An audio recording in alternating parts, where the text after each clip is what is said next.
नाज़रीन, गाजी खावड़ जे मंगियो शाख, खावड़ शाख ऐं मीरवा समेत केतिरनि ई शाखनि में पाणी न पहुचण सबबि सारियनि जो बेजारो पोखिजी न सघियो आहे, जंहिं करे आबादकार सख़्त परेशान आहिनि। उन हवाले सां वधीक तफ़सील ॾिसूं था बादशाह जान जी हिन रिपोर्ट में। जी तो सजी सिंध जी गाजीकुआड़ में ज़रई पानी हींअर ताईं न पहुतो आहे, जंहिंजे करे मंगियो शाख, ख्वाड़ शाख, मीरवा शाख समेत कई शाखूं जेके सो पानी खां ख़ाली आहिनि, जॾहिं त चरंद परंद ऐं बनियूं ॿारा पिण पानी न हुजण जे करे मुतासिर आहिनि। उन हवाले सां इलाइक़े वासियुनि सां ॻाल्हि ॿोल कयूं था। संदन जो छा चवणु आहे? सर, असांजो अर्ज़ु इहो आहे त मंगियो शाख, ख्वाड़ शाख ऐं मीरवा ऐं सॼी सिंध में असांखे पाणी कोन्हे को। असांजा सॼो गुज़ारो इन फसल ते आहे। असांजा बचड़ा उन था मरनि ऐं बुख था मरनि। असांखे मेन इहो कमु आहे जो असांखे अनाज जो ख़तमु कई थी वञे त पियो असांजे लाइ छा बचियो आहे। असां इन जे करे मुराद अली शाह खे ऐं पाणी जे वज़ीर खे असां ॿाहूं ॿधी अर्ज़ा कयूं। अलाह जो वास्तो अथसि, रब जो वास्तो अथसि, असांजो हे जेको रोज़गार आहे बचड़नि जो खसियो न वञे। इख़्तियारनि खे असां अपील था कयूं त असांजो वारह तालको तमामु मुख़्तलिफ़ पाणी खां मुख़्तलिफ़ ज़रूरतुनि जे वर चढ़ियल आहे। हिन महिल ताईं असांजा खॾा ऐं तलाउ आहिनि इहे सड़ी सुकी विया आहिनि। असांजी मच्छी मरी वई। असांजो माल जेको आहे, अॻे माल में बीमारी आहे, उहो माल असांजो पाणी वसीले मुंहुं थो वञे। पाणी माल खे पीअण लाइ कोन्हे। असांजा जर खारा थी विया आहिनि। मुख़्तलिफ़ शाखुनि जा पाणी, मुख़्तलिफ़ शाखूं बंदि लॻियूं पियूं आहिनि। राइस कैनाल हिन महिल ताईं न खुलियो आहे ऐं मुख़्तलिफ़ शाखूं असांजूं जेके आहिनि मुकमिल बंदि लॻियूं पियूं आहिनि। असां तमामु परेशान आहियूं। गाजीकुआड़ हूअं ई जेको आहे सभिनी इलाइक़नि खां पोइ ते पियल आहे ऐं तक़रीबन शॉर्टेज त जेको आहे 30 सालनि खां वठी जेको आहे हले थी पई गाजीकुआड़ में।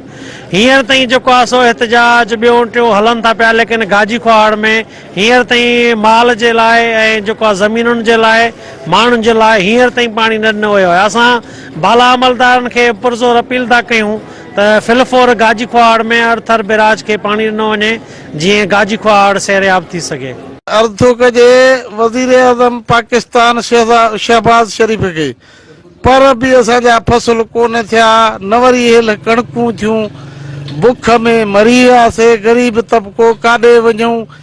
गिह 500 थैली थी वई आहे, खंड महांगी, हर शइ। अर्ज़ थो कजे त सभिनी शयुनि खे हटायो वञे। असांखे पंजाब में पाणी रुकियो पियो आहे। महिरबानी करे असांखे पाणी खां सवाइ कीअं गुज़र सफ़र थींदो? मंगियो शाख, ख्वाड़ शाख ऐं अर्थर बिराज हींअर ताईं सुकल आहिनि, जॾहिं त लेफ्ट जेका बैंक आहे दरिया जी, उते पाणी ॿारो हले थो पियो। जॾहिं त जेको राइस कैनाल आहे उन सां बिनावाज बि आहे। गाजीकुआड़ हर साल पाणी नथो पहुचे। हे साल न आहे पर 20 साल गुज़री विया आहिनि, अञा ताईं पाणी असां वटि मुसलसिल न पहुतो आहे ऐं सिमनालनि ते ई आबादी थींदी आहे तक़रीबन असां वटि। ऐं पाणी छुड़ियो जेको दरियाई पाणी आहे उहो न अचण जे बराबरि आहे। हींअर ताईं पाणी न पहुची सघियो। पाणी जो गाजीकुआड़ हुजे उन जा माना मंगियो शाख, ख्वाड़ शाख, पर पूरी सिंध में पानी कोन्हे को। बड़ा महिरबानी वज़ीर आला मुराद अली शाह खुदा के मन पानी वठी ॾे सिंध जो जेको हक़ आहे असां ग़रीबनि जो। इमरान खान ते त हाणे चोरनि कटोरनि गॾे हुनको हुकूमत खसे, उहो पाणी त ॾिए पियो। तव्हां पाणी त ॾियो, मां अॻा तव्हांखे बचकीस खुदा खे मञो, सिंध जो पाणी ॾियो, गाजीकुआड़ ॾे पाणी मोकिलियो।